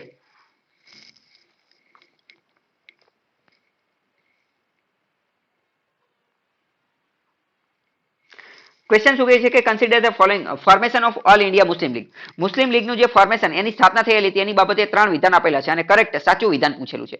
પહેલું જ વિધાન શું કહે છે, it was founded by Aga Khan in 1906. Aga Khan દ્વારા 1906 ની અંદર એની સ્થાપના થયેલી હતી, તો બરાબર બિલકુલ સાચી વાત છે, બરાબર. બીજું જોઈએ કે ઇટ એમ એટલે કે એનો ઉદ્દેશ્ય શું હતો તો કે keep Muslim intelligence away from Congress, એટલે કે મુસ્લિમના જે બુદ્ધિજીવી લોકો હતા ઇન્ટેલિજન્સ ભણેલા ગણેલા એને કોંગ્રેસથી દૂર રાખવાનો. બીજું વિધાન પણ સાચું છે. ત્રીજું વિધાન it demanded Muslim representation based on there numerical strength only, એટલે કે મુસ્લિમ લોકો જે છે મુસ્લિમ લોકો એનું રિપ્રેઝન્ટેશન એનું પ્રતિનિધિત્વ જે છે ને એ એમના સંખ્યાના આધારે માત્ર એમની સંખ્યાના આધારે જ થવું જોઈએ. તો એવી કોઈ વાત જે છે એ આની અંદર કંઈ કરવામાં આવેલી નહીં. હા એવું કીધેલું હતું પરંતુ એ પછી આગળ જતા કીધેલું હતું. એ કઈ સ્થાપના સમયે ફોર્મેશન એ શું કીધું છે કે જ્યારે એની સ્થાપના થઈ ત્યારની વાત. તો આવું તો એ કઈ સ્થાપના સમયે નતું કીધું, સ્થાપના સમયે કીધું નતું. તો આન્સર શું આવશે 1 and 2 અને કરેક્ટ પૂછેલું છે તો આન્સર 1 and 2 આવશે. ઓકે, ખ્યાલ આવ્યો. આગળનો ટોપિક જે છે એ મુસ્લિમ ધર્મની અંદર પણ જે છે અથવા તો હિન્દુ ધર્મની અંદર પણ સોશિયલ રિફોર્મ થયેલા હતા. તો સોશિયલ રિફોર્મની હું તમને થોડી વાત કીધું. સામાજિક સુધારા થયેલા હતા. આપણે પહેલા જોઈ લીધું કે social reform is connected two religious reform, ધાર્મિક સુધારા સાથે જોડાયેલા હતા. પરંતુ પછી આગળ જતા જે આ સોશિયલ રિફોર્મ સામાજિક સુધારા જે છે એ ધર્મથી અલગ થઈ ગયા હતા અને સેક્યુલર રૂખ જે છે એ અપનાવી લીધું હતું, એટલે કે બિન સાંપ્રદાયિક બની ગયા. પરંતુ આ જે રિફોર્મ જે છે ને રિફોર્મ બે પ્રકારના હતા. કયા બે પ્રકારના? એક તો રિફોર્મ, એકને શું આપણે કહીએ રિફોર્મ મુવમેન્ટ અને બીજાને રિવાઇવલ મુવમેન્ટ. એકને શું કહેવાતું હતું રિફોર્મ મુવમેન્ટ અને એકને રિવાઇવલ મુવમેન્ટ. આ બંને શું હતા એ આપણે જોઈ લઈએ. રિવાઇવલ મુવમેન્ટનો મતલબ શું થાય, રિવાઇવલનું ગુજરાતી શું થાય? પુનર્જીવિત કરવું. પુનર્જીવિત કરવું એનો મતલબ શું કે ઇતિહાસની અંદર પાછું જવાનું, કે ઘણી બધી એવી રૂઢિઓ છે, ઘણી બધી એવી પરંપરાઓ છે કે જેનેથી આપણે ભટકી ગયા છીએ, તો આપણે ફરી પાછી એ પરંપરાને પાછી જે છે એ પ્રાપ્ત કરવાની છે, એટલે કે પાછું આપણે અહીંયા જવાનું છે. જેમ કે આપણે વાત કરીએ દયાનંદ સરસ્વતીએ એક વાત કીધેલી હતી, વેદ તરફ પાછા વળો. શું કીધેલું હતું? વેદ તરફ પાછા વળો. તો એ પાછા જવાનું કહે છે, ઇતિહાસની અંદર પાછા જવાનું કહે છે, આપણા ધર્મશાસ્ત્રો ને એ બધા વેદ તરફ પાછા જવાનું કહે છે. તો એને શું કહે, મતલબ કે વેદને પુનઃ જીવિત કરવા માંગે છે. તો એ મુવમેન્ટ કઈ કહેવાશે? રિવાઇવલિસ્ટ મુવમેન્ટ કહેવાશે. કઈ કહેવાશે? રિવાઇવલિસ્ટ મુવમેન્ટ કહેવાશે. અત્યારે પણ ઘણી બધી વાર આપણે જોઈએ છીએ કે ઘર વાપસી કરવામાં આવે છે. ઘર વાપસીનો મતલબ શું? ઘર વાપસીનો મતલબ કે અમુક એવા હિન્દુ લોકો કે જે રિલિજિયન કન્વર્ટ કરી દીધો છે, ધર્માંતરણ કરી લીધું છે, એક ધર્મમાંથી બીજા ધર્મમાં કન્વર્ટ થઈ ગયા છે, પરંતુ હવે એમને પાછા હિન્દુ ધર્મની અંદર લાવવામાં આવે છે. તો એને આપણે શું કહીએ? રિવાઇવલ કહીએ, રિવાઇવલિસ્ટ મુવમેન્ટ. રિવાઇવલિસ્ટનો મતલબ શું કે પાછું ઇતિહાસ તરફ જવું. પાછું શું કરવું? ઇતિહાસ તરફ જવું. જ્યારે રિફોર્મનો મતલબ શું? રિફોર્મનો મતલબ એવો કે હવે તો આપણે મોડર્ન આધુનિક જમાનાની અંદર આવી ગયા છે. હવે આપણે આ જે જૂની બધી પરંપરાઓ રૂઢિઓ જે છે એને દૂર કરી નાખવાની અને આપણે જે છે એ તાત્કાલિક એકદમ મોડર્ન વિચારોના આધારિત અત્યારના સમયને જે અનુરૂપ હોય ને એના આધારે નવા રિફોર્મ કરવાના, નવા સુધારા કરવાના. રિવાઇવલનો મતલબ શું? જૂની જે વસ્તુ હતી એની તરફ જવાનું, એટલે કે એન્શિયન્ટ તરફ જવાનું. ટાઈમલાઈનના આધારે યાદ રાખો. રિવાઇવલનો મતલબ એન્શિયન્ટ તરફ જવાનું, જ્યારે રિફોર્મનો મતલબ શું? મોડર્ન તરફ આવવાનું, આધુનિક તરફ આવવાનું અને નવા જ પ્રકારના સુધારા કરવાના. ઓકે, આ બે કોન્સેપ્ટ પહેલા તો તમને ખ્યાલ આવ્યા. હા, તો હવે જેટલી પણ ચળવળ થયેલી હતી એ ભલે પછી આર્ય સમાજ હોય, એ પછી ભલે બ્રહ્મો સમાજ હોય, એ ભલે પછી પ્રાર્થના સમાજ હોય, કે પછી જ્યોતિબા ફૂલે કોઈ પણ કરેલું હોય, અથવા મુસ્લિમ લીગની અંદર જે અલીગઢ મુવમેન્ટ હોય અથવા કોઈ પણ વસ્તુ હોય, તો એ આ બે માંથી જ એકાદી હશે. કાં તો એ રિફોર્મ મુવમેન્ટ હશે અને કાં તો એ રિવાઇવલિસ્ટ મુવમેન્ટ હશે, બરાબર. અને તમને એ ખબર હોવી જોઈએ કે એ કઈ મુવમેન્ટ છે, બરાબર. જેમ કે હવે અત્યારે તો તમે વિચારી અને કહો કે આજે આર્ય સમાજ જે છે એ કઈ હશે? રિફોર્મ મુવમેન્ટ હશે કે રિવાઇવલિસ્ટ મુવમેન્ટ હશે? આર્ય સમાજ જે છે, આર્ય સમાજની સ્થાપના કોણે કરેલી? દયાનંદ સરસ્વતીએ. અને દયાનંદ સરસ્વતીએ શું કીધું હતું? વેદ તરફ પાછા મળો. મતલબ કે આ કઈ મુવમેન્ટ હતી? તો આ મુવમેન્ટ જે છે એ રિવાઇવલિસ્ટ મુવમેન્ટ હતી. રિવાઇવ કરવાનું છે, ફરીથી પુનઃજીવિત કરવાનું છે, બરાબર. હવે વાત કરીએ રાજા રામમોહન રાયે સ્થાપના કરેલી હતી બ્રહ્મો સમાજની. બ્રહ્મો સમાજ એ કઈ હશે? રિફોર્મિસ્ટ હશે કે રિવાઇવલિસ્ટ હશે? બ્રહ્મો સમાજ. બ્રહ્મો સમાજ જે છે એ રિફોર્મિસ્ટ હતું. કેમ? કારણ કે રાજા રામમોહન રાય જે છે એ ખુદ એક મોડર્ન વ્યક્તિ હતા, એ ખુદ એક આધુનિક વ્યક્તિ હતા અને એમને કીધેલું હતું કે ઇંગ્લિશ એજ્યુકેશન આપો અને આ મહિલાઓને આ સતીને એવું બધું થાય છે એ બધું બંધ કરો. તો એ કઈ હતી? રિફોર્મિસ્ટ મુવમેન્ટ હતી. બરાબર. હવે જીપીએસસી ની અંદર જનરલી આવો ક્વેશ્ચન પૂછાતો નથી કે કઈ મુવમેન્ટ રિફોર્મિસ્ટ હતી અને કઈ રિવાઇવલિસ્ટ હતી, પરંતુ એ પૂછાઈ શકે છે કારણ કે યુપીએસસી નો આ ફેવરિટ ટોપિક છે. જો રિફોર્મ મુવમેન્ટ ની અંદરથી ક્વેશ્ચન પૂછે તો રિવાઇવલિસ્ટ અને રિફોર્મિસ્ટ વાળું જે છે એ એક સ્ટેટમેન્ટ મૂકી દેતા હોય છે. બરાબર. તો જોઈએ કે 19મી સદીની આજુબાજુમાં આ બધું થયેલું હતું. આ આખી વાત જે છે એ 19મી સદીની છે. રિફોર્મ મુવમેન્ટ અને રિવાઇવલિસ્ટ એ જોઈ લઈએ. હવે આપણે શું લખેલું છે? Reformist, this movements responded with the time and scientific temper of the modern India. Keyword જે છે બધે યાદ રાખો. રિફોર્મિસ્ટ નો મતલબ શું? મોડર્ન, એટલે કે આધુનિક જે સમય જે છે એના આધારે, સાયન્ટિફિક ટેમ્પર, વૈજ્ઞાનિક અભિગમ જે છે એના આધારે જે છે સુધારો કરવાનો, એકદમ સુધારો લાવવાનો, એને આપણે શું કહીએ? રિફોર્મ મુવમેન્ટ કહીએ. પછી રિવાઇવલિસ્ટ. રિવાઇવલિસ્ટ નો મતલબ શું? This movement started reviving ancient Indian tradition. આની અંદર શું? રિવાઇવિંગ, પુનઃજીવિત કરવાની. એન્શિયન્ટ, પ્રાચીન, ઇન્ડિયન ટ્રેડિશન, પ્રાચીન ભારતીય પરંપરાઓને પુનઃજીવિત કરવાની. થોટ્સ, પ્રાચીન ભારતીય વિચારોને પુનઃજીવિત કરવાની. બિલીફ, એટલે કે આ પ્રાચીન ભારતીય જે વિશ્વાસ જે છે, શ્રદ્ધા, એને પુનઃજીવિત કરવાની. That the western thinking ruined Indian culture and ethos. આને પુનઃજીવિત કરવાની જરૂર શા માટે છે? એમને પુનઃજીવિત કરવાની જરૂર એટલા માટે છે કારણ કે વેસ્ટર્ન થિંકિંગ, પશ્ચિમના જે વિચારો, પશ્ચિમની જે વિચારસરણી, પશ્ચિમનું જે એજ્યુકેશન, શિક્ષણ જે છે એને આપણા સમાજને જે છે એ નાશ કરી નાખેલો છે, એટલે આપણે એને પુનઃજીવિત કરવાની છે. બરાબર. તો રિવાઇવલિસ્ટ ને આ બંને ખ્યાલ આવી ગયો. હવે મુસ્લિમ ધર્મની, જો હિન્દુ ધર્મની પૂછાશે ને તો તમે ડાયરેક્ટ કોન્સેપ્ટ ઉપરથી કહી જશો કે રિફોર્મિસ્ટ હતી કે રિવાઇવલિસ્ટ. મુસ્લિમની અંદર એ પ્રોબ્લેમ થશે, એટલે મુસ્લિમની અંદર કઈ કઈ મુવમેન્ટ થયેલી હતી એ યાદ રાખી લો. બરાબર. જો જીપીએસસી ની અંદર આ ક્વેશ્ચન પૂછાતા નથી, પરંતુ યુ નેવર નો, પૂછાઈ પણ શકે, નો પણ પૂછાઈ શકે. બરાબર. તો તમારે જો નો કરવું હોય તો તમે આને સ્કીપ કરી શકો છો જ્યારે તમે રિવિઝન કરતા હોય ત્યારે. ઓકે. તો દેવબંધ મુવમેન્ટ શું હતી એ આપણે જોઈએ. Deoband movement was a રિવાઇવલિસ્ટ movement. તો દેવબંધ શું હતી? રિવાઇવલિસ્ટ મુવમેન્ટ. રિવાઇવલિસ્ટ નામ વાંચી લીધું, તરત ખબર પડી જવી જોઈએ કે દેવબંધ મુવમેન્ટ ની અંદર શું કરતા હશે. તો દેવબંધ મુવમેન્ટ ની અંદર પાછા જતા હશે, ઇતિહાસની અંદર પાછા જતા હશે. મતલબ કે ઈશ્વર, આમાં તો ઈશ્વર હશે નહીં, મુસ્લિમ છે એટલે કે અલ્લાહ દ્વારા જે કોઈ પણ પ્રીચિંગ, ઉપદેશ આપવામાં આવેલા છે એની તરફ પાછા જતા રહેશે. કુરાન તરફ પાછા જતા હશે. કુરાન ની અંદર જે લખેલું છે, જે ઈસુ મસીહ, સોરી, જે એના જે સ્થાપક જે છે એને પૈગંબર સાહેબ, એ બધાએ જે કીધેલું છે એની તરફ જતા હશે. અને તો હવે દેવબંધ અને રિવાઇવલિસ્ટ મુવમેન્ટ હશે પુનઃજીવિત, તો એની સ્થાપના કરવાવાળો વ્યક્તિ પણ કેવો હશે? એની સ્થાપના કરવાવાળો વ્યક્તિ પણ કેવો હશે? ઓર્થોડોક્સ હશે. ઓર્થોડોક્સ નો મતલબ શું થાય? રૂઢિચુસ્ત, જે પરંપરાની અંદર ખૂબ જ મહાન માને છે. બરાબર. તો રૂઢિચુસ્ત લોકો જે છે એ એના સ્થાપના કરવામાં આવશે. તો આની સ્થાપના કોણે કરી? ઓર્થોડોક્સ સેક્શન અમોંગ મુસ્લિમ અંડર ઉલેમા. ઉલેમા લોકો હતા. ઉલેમા જે છે એ આના જે ધાર્મિક વ્યક્તિ હોય એના પદને કહેવામાં આવે છે. આ પદનું નામ છે. તો મુસ્લિમ વ્યક્તિ હતો મોહમ્મદ કાસિમ નાનોતરી અને રશીદ અહમદ ગંગોથી નામનો વ્યક્તિ હતા. એણે આની સ્થાપના કરેલી હતી. બરાબર. નામ યાદ રહે તો ઠીક છે, બાકી બહુ ઓછા પૂછે છે. And it was established in Deoband in Saharanpur. દેવબંધની સ્થાપના ક્યાં થઈ? તો કે યુપીનું યુનાઇટેડ પ્રોવિન્સ એ સમયે હતું, સહરાનપુર જિલ્લાની અંદર એની સ્થાપના કરવામાં આવી 1866 ની અંદર. શાની માટે? એનો ઉદ્દેશ્ય શું હતો? કે લોકોને ટ્રેનિંગ આપવાની છે, શિક્ષણ આપવાનું છે. કોનું શિક્ષણ આપવાનું છે? ખાસ કરીને રિલિજિયસ લીડર્સ, ધાર્મિક નેતાઓને શિક્ષણ આપવાનું છે. મુસ્લિમ કમ્યુનિટીના ધાર્મિક નેતાઓને શિક્ષણ આપવાનું છે. કયું શિક્ષણ? કુરાનનું શિક્ષણ આપવાનું છે. અથવા તો જે વેસ્ટર્ન એજ્યુકેશન થી જે ર્યુન થઈ ગયું છે, એટલે આપણે પાછું જે છે ફરીથી કુરાનનું ને બધાનું શિક્ષણ આપવાનું છે. આના ઓબ્જેક્ટિવ, ઉદ્દેશ્ય બે હતા, twin objective of propagating pure teaching of Quran. કુરાનની સાચી વસ્તુ કહેવાની છે. એન્ડ હદીસ નામની પણ એક વસ્તુ છે, એ પણ મુસ્લિમ લોકોને જે છે સમજાવવાની છે. And keeping alive the spirit of jihad against the foreign rulers. વિદેશી લોકો જે છે અથવા વિદેશી શાસક જે છે, વિદેશી શાસક, એની સામે જે છે આપણે જિહાદની જે સ્પિરિટ જે છે, જિહાદની આગ જે છે એને સળગતી રાખવાની છે. જિહાદનો મતલબ શું? જિહાદનો મતલબ જે છે એની નીચે લખી નાખો, કારણ કે જિહાદ શબ્દ વારંવાર જે છે એ રહેતો હોય છે ન્યૂઝની અંદર. તો જિહાદ એક ઉર્દુ વર્ડ છે, એનો મતલબ થાય સેક્રેડ વોર. સેક્રેડ વોર નો મતલબ શું થાય? પવિત્ર યુદ્ધ. જિહાદનો મતલબ શું થાય? પવિત્ર યુદ્ધ. તમે ખ્યાલ હશે કે ઘણા બધા આતંકવાદીઓ જે છે એ પોતાનો જીવ દેવા પણ તૈયાર થઈ જાય છે. શા માટે? કારણ કે એમને ઉકસાવવામાં આવે છે, એમનો બ્રેઇન વોશ કરવામાં આવે છે જિહાદના નામે. જિહાદના નામે એટલે કે શું કહે છે? એમને એમ કહે છે કે તમારે જિહાદ કરવાનો છે, એટલે કે સેક્રેડ વોર કરવાનું છે. એટલે કે તમારે શું કરવાનું છે? પવિત્ર યુદ્ધ કરવાનું છે. ધર્મના નામે પવિત્ર યુદ્ધ કરવાનું છે. હકીકતમાં તો તમે ધર્મની સ્થાપના કરવા માટે આ યુદ્ધ કરી રહ્યા છો, તો એને જિહાદ કહેવામાં આવે. બરાબર. તો સેક્રેડ વોર, પવિત્ર યુદ્ધ, એ તમે એની નીચે લખી નાખજો. ઓકે. તો આ જિહાદ ફેલાવવાનો પણ આમનો ઉદ્દેશ્ય હતો. કોનો?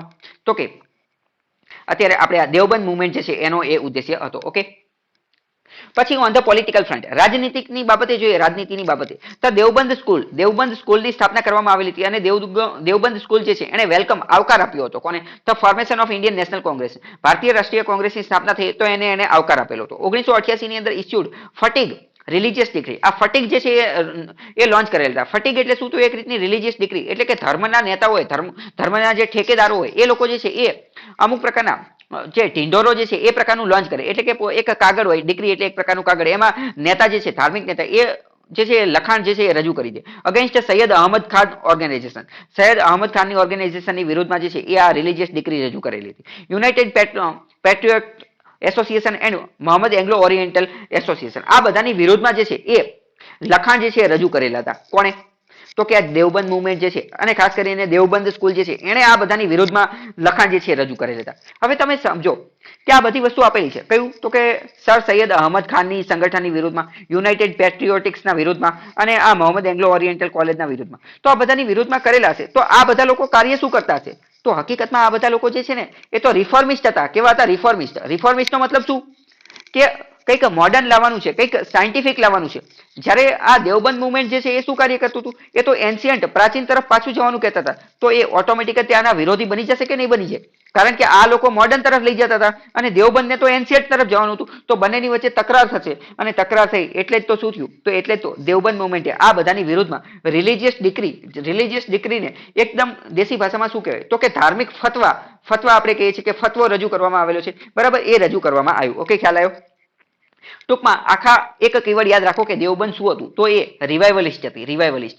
આની સિવાય એક બીજી મુવમેન્ટ થયેલી હતી મુસ્લિમ સમાજની અંદર, અહમદિયા મુવમેન્ટ. તો અહમદિયા મુવમેન્ટ જે છે રિફોર્મિસ્ટ હતી. રિફોર્મિસ્ટનો મતલબ હવે ખબર પડી જવી જોઈએ કે રિફોર્મિસ્ટનો મતલબ શું? મોડર્ન, આધુનિક અને સાયન્ટિફિક બાબતોને જે છે મહત્વ આપશે, ઇંગ્લિશ ભાષાને મહત્વ આપશે. અહમદિયા મુવમેન્ટની સ્થાપના કોણે કરેલી હતી? તો કે મિર્ઝા ગુલામ અહમદ ઓફ કાદિયાનના મિર્ઝા ગુલામ અહમદે કરેલી હતી. અને ક્યારે કરેલી હતી? 1889, 1889 ની અંદર. બરાબર, 18. who began his work as a defender of Islam against the polemism of Arya Samaj and Christian મિશનરીઝમ. એ હકીકતમાં ઇસ્લામનું સંરક્ષણ કરતા હતા. કોની વિરુદ્ધમાં? તો કે આર્ય સમાજથી અને ક્રિશ્ચન મિશનરીથી જે છે એનું જે છે સંરક્ષણ કરતા હતા. તમને પ્રશ્ન થાય કે આર્ય સમાજથી ને ક્રિશ્ચન મિશનરીથી કઈ રીતે સંરક્ષણ? તો કે ક્રિશ્ચન મિશનરી જે ભારતની અંદર આવેલા હતા ને, તો એ લોકો શું કરતા હતા? એ લોકો ભારતની અંદર ધર્માંતરણ કરાવતા હતા. જે અમુક ગરીબ લોકો હોય, તો ગરીબ લોકોને એમ કે અમે તમને પૈસા આપશું, ઘર આપશું, બધું આપશું, તમે આ ખ્રિસ્તી ધર્મ જે છે એ સ્વીકારી લો.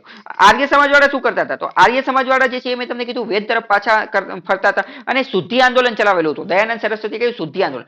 શુદ્ધિ આંદોલન શું હતું? શુદ્ધિ આંદોલન એ હતું કે જે હિન્દુઓ ધર્મ કન્વર્ટ કરી અને બીજા ધર્મની અંદર જતા રહ્યા છે, તો એને પાછા જે છે શુદ્ધ કરી અને પાછા જે છે એ હિન્દુ ધર્મમાં લાવવાના છે. તો અમુક જે મુસ્લિમમાંથી પાછા હિન્દુમાં લાવતા હતા, તો એ એમને ગમતું ન હતું. બરાબર, જે અત્યારે થોડા સમય પહેલા ઘર વાપસી ચાલેલું હતું, તો એ એક રીતનું શુદ્ધિ આંદોલન હતું. બરાબર, તો તમારે એ પણ સમજવું જોઈએ, તમારી અંદર એ પણ અન્ડરસ્ટેન્ડિંગ હોવી જોઈએ કે અત્યારે પણ ઘણી બધી વસ્તુ થાય તો એના જે રૂટ્સ, એના મૂળિયા જે છે એ ઇતિહાસની અંદર પણ ક્યાંક જોવા મળતા હોય, અથવા ઇતિહાસમાં પણ ક્યાંક એવી ઘટના જે છે એ ઘટી ગયેલી હોય છે. ઓકે, ખ્યાલ આવ્યો? પછી he claimed to be Messiah and Mahdi and later also to be incarnation of Hindu god Krishna and Jesus returned to earth. હવે આ જે વ્યક્તિ જે છે, કયો વ્યક્તિ? તો કે આ મિર્ઝા ગુલામ અહમદ, કે જેણે અહમદિયા મુવમેન્ટની શરૂ કરેલી હતી. તો મિર્ઝા ગુલામ અહમદ જે છે એ એવું કહે છે કે એ ખુદ ભગવાન છે, એ તો મસીહા છે અને એ મહદી છે. અને પછી તો છેલ્લે તો એને એમ કહી દીધું કે હિન્દુ ભગવાન જે કૃષ્ણ જે છે ને, કૃષ્ણ એનો એ અવતાર છે, અને આ જીસસ જે છે ને, જીસસ એનો એ અવતાર છે. એનો અવતાર લઈ અને એ પૃથ્વી ઉપર આવેલા છે. બરાબર, એટલે આવું બધું એ સમયે શા માટે કીધું હોય? કારણ કે લોકો વધુ ને વધુ એમનો વિશ્વાસ કરે એટલા માટે. બરાબર, અત્યારે આપણે જોઈએ તો ઘણા બધા બાબા ને એ બધા શું કહેતા હોય કે હું ખુદ ભગવાન છું, અથવા હું કૃષ્ણનો અવતાર છું, વિષ્ણુનો અવતાર છું. મતલબ કે એમનો ધંધો, એમની માર્કેટ જે છે ચાલુ રહે એટલે આવું કીધું હોય. બરાબર, Ahmadiyya movement based itself like the Brahmo Samaj. તો અહમદિયા મુવમેન્ટ કોની જેવી હતી? તો કે બ્રહ્મો સમાજ જેવી જ હતી. કારણ કે બ્રહ્મો સમાજ પણ શું હતી? રિફોર્મિસ્ટ હતી. On the principles of universal religion. Ahmadiyya movement જે છે એ યુનિવર્સલ રિલિજન, સાર્વત્રિક ધર્મની સ્થાપના કરવા માંગતી હતી. સાર્વત્રિક ધર્મ એટલે કેવો ધર્મ? એટલે એવો ધર્મ કે જેની અંદર કોઈ પણ નાત, જાત, જ્ઞાતિ, ધર્મના ભેદભાવ નથી, પરંતુ માત્ર એક જ ધર્મ છે. કયો ધર્મ? હ્યુમાનિટી, માનવતાનો ધર્મ. બરાબર, માનવતાનો ધર્મ. હિન્દુ મુસ્લિમ ને એવો કોઈ ભેદભાવ નહીં, માનવતાનો ધર્મ. તો માનવતાનો ધર્મ એ અહમદિયાએ પણ ફેમસ કરેલો હતો, અને બ્રહ્મો સમાજે પણ એને જે છે પ્રમોટ કરેલો હતો. ગુલામ Ahmad was greatly ઇન્ફ્લુએન્સ્ડ by western લિબરલિઝમ. ગુલામ અહમદ જે છે ને એ પશ્ચિમનું જે લિબરલિઝમ, પશ્ચિમનું જે ઉદારીકરણ હતા, એની જે ફિલોસોફી હતી, એનેથી ઘણા બધા ઇન્સ્પાયર થયેલા હતા. અને એમના જે અહીંયા કણે જે રિલિજિયસ રિફોર્મ થયેલા હતા, અહીંયા કણે જે ધાર્મિક સુધારા થયા હતા, એનેથી એ ઘણા જે છે એ પ્રભાવિત થયેલા હતા. Movements of the Hindus. હવે સમજો, હકીકતમાં તો આ જે રિલિજિયસ રિફોર્મ, ધાર્મિક સુધારાની શરૂઆત જે છે ને એ પશ્ચિમમાં જ થયેલી હતી, યુરોપની અંદર જ થયેલી હતી. કઈ રીતે યુરોપમાં થયેલી હતી? તો કે યુરોપની અંદર તમે જોયેલું હશે કે ધીમે ધીમે જે છે ને એ ચર્ચ અથવા તો પાદરીઓ અથવા તો જે ખ્રિસ્તી ધર્મના જે ધર્મગુરુઓ જે છે ને મિશનરીઓ એમનો દબદબો એટલો વધી ગયો હતો કે રાજા પણ એમની સામે કઈ બોલી શકતો ન હતો. રાજા પણ એમની સામે કઈ બોલી શકતો ન હતો. બરાબર. પરંતુ પછી ધીમે ધીમે સાયન્ટિફિક ડિસ્કવરી વૈજ્ઞાનિક શોધ થવા લાગેલી તો એના કારણે પછી ખબર પડી ગઈ. શું ખબર પડી ગઈ? કે આ પૃથ્વી ગોળ ગોળ ફરે છે. પૃથ્વી જે છે એ કોઈનો આદેશ માનતી નથી. સૂર્ય રોજે ઉગી જાય છે એ કોઈનો આદેશ માનતું નથી. તો આપણે આ ધાર્મિક ગુરુઓનો જે છે શા માટે આદેશ માનીએ? આપણે અન્ય કોઈ વ્યક્તિઓનો શા માટે આદેશ માનીએ? અને પછી સેપરેશન ઓફ પાવરનો જે છે એ સિદ્ધાંત આવ્યો. સેપરેશન ઓફ પાવરનો મતલબ શું? એટલે કે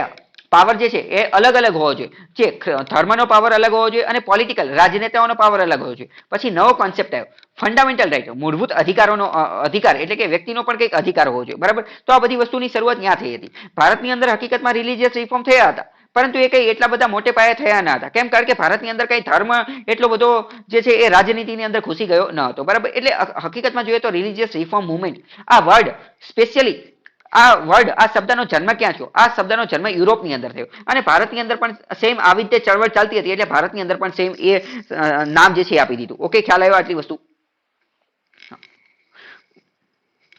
પછી જોઈએ તો Ahmadiyya oppose the jihad or sacred war. Ahmadiyya લોકો હતા એમને જિહાદનો વિરોધ કરતા હતા. જિહાદનો વિરોધ કરતા હતા. જિહાદ કોને કીધેલું હતું? આપણે આની પહેલાથી હમણાં એ આ સેક્રેડ વોરનો ને એ બધાનો વિરોધ કર્યો. એટલે કે જિહાદનો ને એ બધાનો વિરોધ કર્યો. એટલે કે અહમદિયા, હવે સમજો કે અહમદિયા મુવમેન્ટ જે છે એને કોનો જિહાદનો વિરોધ કર્યો? અને જિહાદનો વિરોધ કર્યો તો જિહાદ તો કોણ ચલાવતું હતું? જિહાદ તો દેવબંધ મુવમેન્ટ વાળા ચલાવતા હતા. અને આપણે ત્યારે જોયું હતું કે દેવબંધ મુવમેન્ટ જે છે ને એને અહમદિયાનો વિરોધ કર્યો. એટલે બંને જે છે એ વિરોધ કરેલો હતો. બરાબર. આટલી વસ્તુ ખ્યાલ આવી? ઓકે. અને ધ મુવમેન્ટ સ્પ્રેડ વેસ્ટર્ન લિબરલિઝમ ને આ બધું આપેલું છે. બરાબર. પરંતુ એ ઓલરેડી આપણે જે વાત કરેલી એ છે. આગળ જોઈએ અલીગઢ મુવમેન્ટ. અલીગઢ ચળવળ શું હતી એ જોઈએ. અલીગઢ ચળવળ કોણે ચલાવેલી હતી? તો એ સર સૈયદ અહમદ ખાને ચલાવેલી હતી. કઈ જગ્યાએ? તો કે અલીગઢની અંદર. અને આ કેવી હતી? તો કે આ પણ કેવી હતી? રિફોર્મિસ્ટ. રિફોર્મિસ્ટ આવે એટલે તમારે અલગ અલગ કીવર્ડ જે છે તમારા મગજમાં આવી જવા જોઈએ. રિફોર્મિસ્ટ એટલે કેવું હશે? મોડર્ન, આધુનિક હશે, સાયન્ટિફિક વૈજ્ઞાનિક અભિગમને આધારે હશે, ઇંગ્લિશ ઉપર વધારે ફોકસ કરતું હશે. બરાબર. He wanted to reconcile Western scientific education with the teaching of the Quran to be interpreted in the light of contemporary rationalism and science, even though he also held Quran to be ultimate.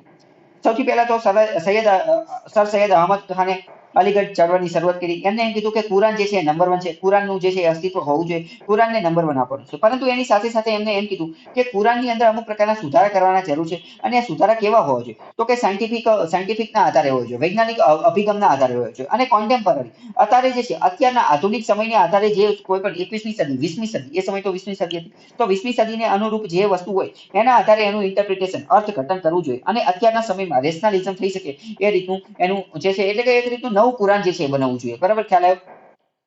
Aligarh movement emerged as a liberal modern trend among Muslim intelligentsia based on Muhammad Anglo-Oriental College, Aligarh. It aimed to spreading.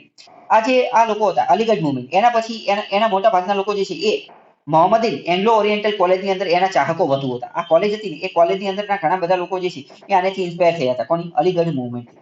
અને આજે અલીગઢનું એ modern liberal ને આ બધા લોકો હતા. અને એમનો ઉદ્દેશ્ય કયો હતો? એ શું ફેલાવો કરતા હતા? એ તો કે મોડર્ન એજ્યુકેશન, આધુનિક શિક્ષણ જે છે એનો ફેલાવો કરતા હતા. મેં તમને પહેલા જ કીધું રિફોર્મિસ્ટ હોય એટલે આધુનિક શિક્ષણનો તો ફેલાવો કરતા હતા. આ આધુનિક શિક્ષણ કોને આપતા હતા? Indian Muslim without weakening their allegiance of Islam. ભારતીય મુસ્લિમ લોકોને જે છે શિક્ષણ આપતા હતા. બરાબર. અને એની માટે એ કઈ ઇસ્લામને કઈ હળવું કરતા ન હતા. સોશિયલ રિફોર્મ અમંગ મુસ્લિમ રિલેટિંગ ટુ પડદા. મુસ્લિમ લોકોની અંદર અમુક પ્રકારની કુરીતિ જોવા મળતી હતી, જેમ કે પડદા પ્રથા, પોલીગેમી એટલે કે એક વ્યક્તિ બહુપત્ની. બરાબર. પછી વિડો રિમેરેજ એટલે કે વિધવા પુનઃ વિવાહ, વિમેન એજ્યુકેશન મહિલાઓનું શિક્ષણ, સ્લેવરી, ડાયવોર્સ, આ બધી કુરીતિઓ પ્રવૃત્તિ હતી. તો એનો પણ એ લોકો વિરોધ કરતા હતા. The ideology of followers of the Aligarh મુવમેન્ટના જે ફોલોઅર હતા એની વિચારધારા એ કોની ઉપર આધારિત હતી? તો કે લિબરલ ઇન્ટરપ્રિટેશન ઓફ ધ કુરાનનું અર્થઘટન કરવાનું છે, પરંતુ એ કેવું હોવું જોઈએ? લિબરલ હોવું જોઈએ, ઉદાર હોવું જોઈએ, મોડર્ન હોવું જોઈએ, આધુનિક હોવું જોઈએ, સાયન્ટિફિક હોવું જોઈએ. And they sought to harmonize Islam with modern liberal culture. અને એમને એવું કીધું કે ઇસ્લામ ધર્મ જે છે ને એને હવે આપણે આધુનિક ધર્મના આધારે, લિબરલ ઉદારીકરણના આધારે એની કલ્ચર સંસ્કૃતિની અંદર ફેરફાર કરવો જોઈએ, એના આધારે જે છે હાર્મોનાઇઝ કરવો જોઈએ, એની સાથે સહ અસ્તિત્વ થઈ શકે એ પ્રકારે એમાં રિફોર્મ સુધારા કરવા જોઈએ. They wanted to impart a distinct socio-cultural identity to Muslim on modern lines. આધુનિક વસ્તુઓના આધારે મુસ્લિમોની અંદર સુધારો કરવો જોઈએ. Soon Aligarh became the center of the religious and cultural revival of the Muslim community. આગળ જતા ધીમે ધીમે અલીગઢ નામની જગ્યા જે છે, અલીગઢ નામની જગ્યા એ મુસ્લિમ લોકોના ધાર્મિક અને કલ્ચરલ એટલે કે સાંસ્કૃતિક રિવાઇવલ પુનર્જીવન માટે જે છે એ મજબૂત સ્થળ જે છે એ બની ગયું હતું. કયું? તો કે અલીગઢ. ઓકે, ખ્યાલ આવ્યો?